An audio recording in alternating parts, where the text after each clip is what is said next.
나눔이라는 개념을 조금 가슴에 담으려면 인생이 뭔지를 알아야 된다는 거죠.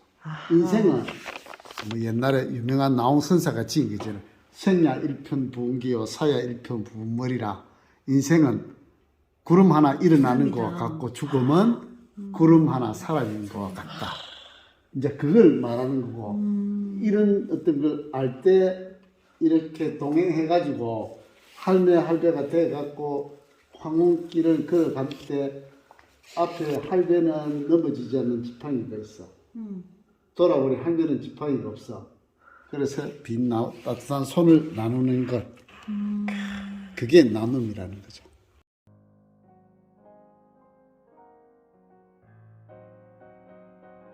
이거 하나 알 정도면 인생을 아는 거죠.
선생님 어떻게 글 그림을 하시게 되셨어요?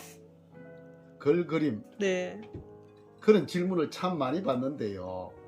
그 어린 아이 보고 네 그림 좋아하니 이렇게 물었을 때 좋아합니다. 그러면 그림을 그려봐 이라면 그 아이는 자기 생각을 그리거든요. 근데 엄마 미술 학원에 가고 싶어 이래 학원에 갔다 온 아이 보고 그림을 그리라 하면 자기 생각을 안 그립니다. 학원 선생님이 가르쳐 준 걸 그리거든요. 그러니까 저는 아이처럼 네 그림을 좋아하니 그림 그려봐 이랬을 때 제 생각을 그려야겠다라고 출발을 한 거예요. 근데 생각이 말로 나오면 그게 글이 되잖아요. 그러니까 글이 생각이잖아요. 그러면 그 생각 글을 그리면 그림이 되니까 내 생각이 되고 이제 이런 엉뚱한 발상에서 시작을 한 거예요. 내 마음대로 그냥 내 생각을 그리면 되지. 그걸 뭐 잘 그렸다 못 그렸다 자랑한다 이런 마음이 없으니까 지금까지 그냥 내 혼자 내 생각과 놀고 있는 거예요. 그러니까 글 그림이 뭐냐? 그건 내 생각이에요.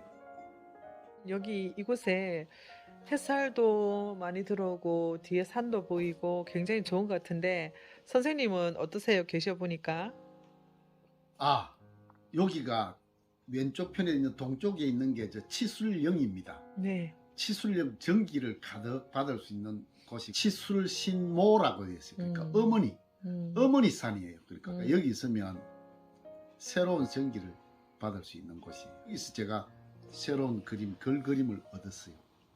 그래서 이 자리도 글 그림을 얻었다 해서 제가 덕화소라고 이름을 지었거든요. 작업할 때 언제 몇 시쯤 하세요?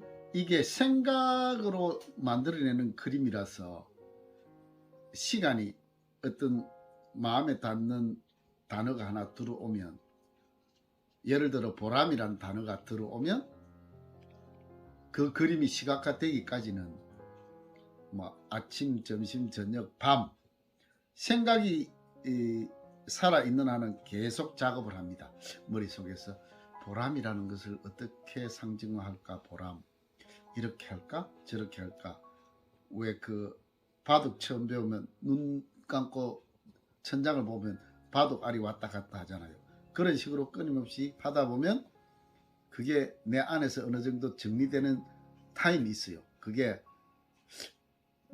완전히 깊은 잠도 아니고 그렇다고 깨어있는 시간도 아닌 어렴풋한 그 타임에 그런 것이 이렇게 좀 딱 시각화 딱 돼요. 그 시간이 보통 아침이 오기 전에 약 새벽 요때쯤이 가장 시각화되는 시간이고 그걸 실제로 작업으로 드러내는 거는 조용한 시간에, 낮이든 밤이든 조용한 시간에. 네, 선생님 앞으로 계획 또는 하시고자 하는 어떤 소망이 있다면 좀 말씀해 주시겠어요? 계획. 살아있는 사람은 누구나 다 어떤 생각을 이렇게 구체화시킬 테니까 저는 그냥 글그림 농사꾼으로 보시고 그냥 몸이 움직일 수 있는 한 계속 이 농사를 지어갈 겁니다. 기왕이면 좀 더 건강한 농사를 지으려고 하고, 건강한 농사란 나만의 노력으로 결과를 만들어내는 것. 뭐 좀 확산하면 한글로 그림을 그리는 이게 세계인들에게 한글의 아름다움을 전해줄 수 있는 것이 막 제일 큰 꿈? 뭐 개인적으로는 우리나라 정서를 내가 가능한 한 한글로 시각화하는 것. 선생님 작품을 감상하는 또는 보기를 희망하는 사람들에게 어떤 메시지를 좀 전하고 싶다든지. 누구나 다 제가 하고 있는 글그림 작업을 보시고 자기 생각을 깊이 자기 안으로 이렇게 잘 숙성을 시키면 자기만의 상징으로 된 이미지를 만들 수 있구나 하는 그런 것이 자극을 주어졌으면 좋겠어요. 특히 이 자라는 젊은 학생들이 너무 남의 것을 따라가지 말고 자기 생각을 자기가 잘 키우는 자극을 받았으면 좋겠어요. 우리나라에는 그 세계적으로도 우리가 잘 알려져 있고 자랑스러운 한글이 있잖아요. 예.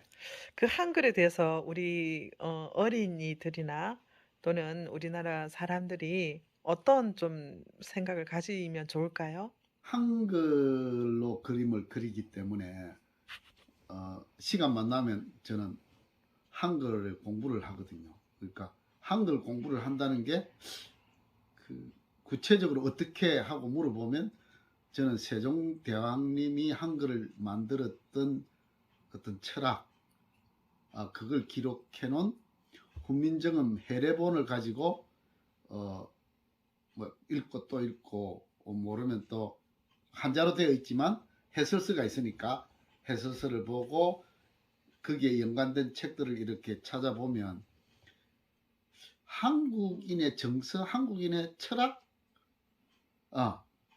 거기 다 나오는 것 같아요. 그러니까 한글을 관심 있게 바라본다는 것은 한국인의 정신적인 뿌리를 찾아가는 길과 같다고 생각해요. 그러니까 적어도 한국인이라면 한글을 통해서 자기 뿌리를, 정신의 뿌리를 찾아갈 수, 제가 공부한 바에 의하면 찾아갈 수 있기 때문에 한글을 자기 정신의 뿌리를 찾아가는 어떤 여행의 길로 생각하고 접근하면 한글이 좀 더 직접적으로 자기한테 다가올 거라고 생각해요. 이 소나기는 우리 선생님이 저보고 숙제를 주셔서 제가 했는데요. 한 보름 생각했나? 근데 소나기를 어떻게 시각화할까? 이 뭐 갑자기 내리는 비인데, 그런데 이제 제가 생각하기를 이 새를 먼저 떠올렸어요. 만약에 내가 새라면 소나기가 오면 어떻게 할 것인가? 일단은 빨리 집으로 피해야 될 거 아니요. 그래서 그걸 집이 이게 나무입니다. 이 나무고 이제 요거는 소나기의 모양이고요. 요게 시옷의 소, 나, 기. 그래서 이 새의 어떤 상황을 하늘에 나는 새, 구두둑 빗소리에 집으로 찾아들고, 이제 이것이 소나기에 대한 저희의 상징입니다. 이 칼라는요, 소나기가 가장 직접적으로 와닿는 시기는 여름이지만 봄날 소나기를 맞으면 훨씬 좀 더 직접적이지 않을까 싶어서 봄의 색깔을 선택했어요. 선생님 그 아까 말씀하셨던 보람이라는 작품 설명 좀 해주시겠어요? 보람. 혹시 이게 여기서 보람이라는 글자가 읽어지나요?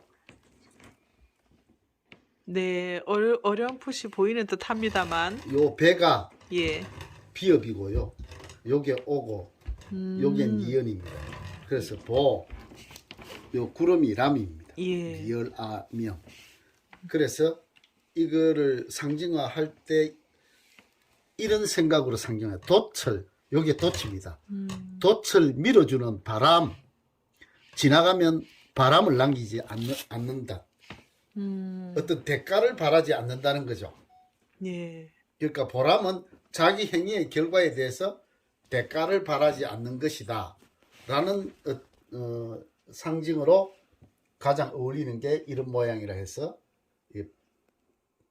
이 돛을 그리고 구름을 그렸습니다. 여기 이제 색깔을 그러면 보람의 색깔은 무슨 색이냐? 네.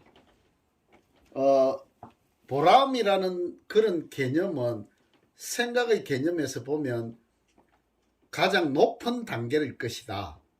그 높은 단계라고 하면 우리가 자연의 빛이 나누면 무지개 색깔로 나눌 수 있는데 빨주노초 파남보로 나눕니다. 그러니까 보라색이 가장 높은 위치에 있어서 그 보라색으로 보람의 색깔을 나타내는 거예요. 네. 선생님 저 밑에 4354년으로 표기한 것은 어떤 뜻인가요? 우리는 지금 이 단기를 표현했는데 이 단기라는 걸 거의 지금 젊은 친구들은 잃어버렸어요. 사실 지금 서기로 많이 표현을 하는데 한글을 만드신 세종대왕의 철학 안에 보면 단군 시대의 철학을 뿌리로 해서 만드셨거든요. 그 천진삼재로 썼다는 그 말이 그 단군 시대의 어떤 자연 철학이었는데 한글에다가 그거를 삼재로 해서 만드셨기 때문에 제가 한글로 그림을 그리려면 단기로 표현해야 어떤 연결성이 있다 해서 저는 올해가 단기 4354년입니다. 그래서 그걸 작품에 적을 때 단기로 적습니다.